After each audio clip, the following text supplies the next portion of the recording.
Welcome to MS Veterinary Center, where we offer dedicated expert care for all your animals' needs. And here is our patient. She has been recumbent for a week and she had no appetite for food. And when you diagnose her body, it's cold to touch. And we try to make it stand, but all in vain.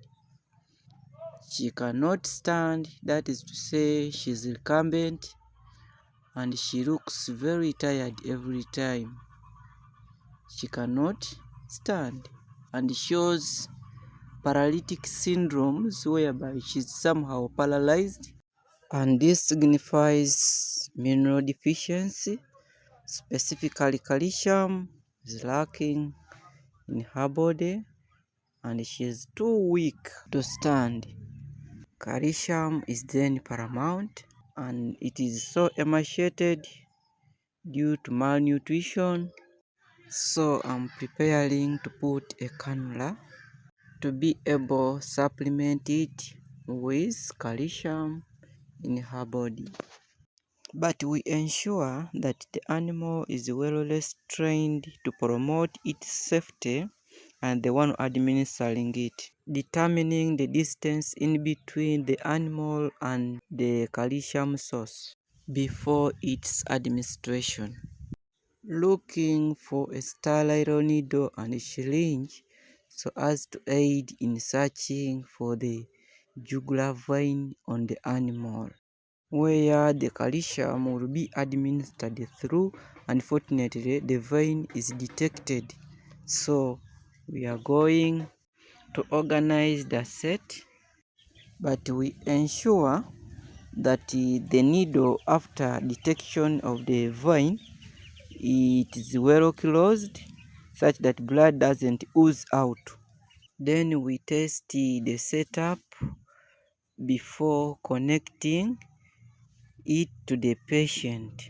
As you can see, where the setup is being connected, we are removing the syringe, then connecting the setup to the needle. Now opening the setup to let calcium flow into our patient, and we ensure that the flow is not rapid or too slow to ensure a smooth flow of the content into the patient without causing harm to the patient, and also ensuring that it is not too slow because it could still cause much delay on the work. So we tend to be intermediate depending on the animal's status. Here, promoting a smooth flow of the content by posing a smooth place on the jugular vein of the patient.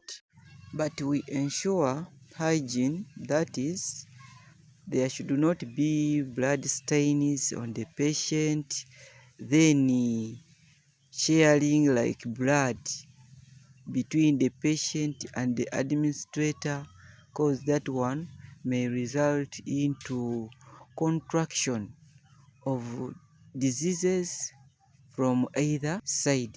So we observe hygiene, closing the system flow and then disconnection of the system set from the patient as the work is done, and we unrestrain and we give it ample time as we keep a keen eye on it, observing its improvement within that small time range, and we put it in a good posture as we keep thorough observation on its health status.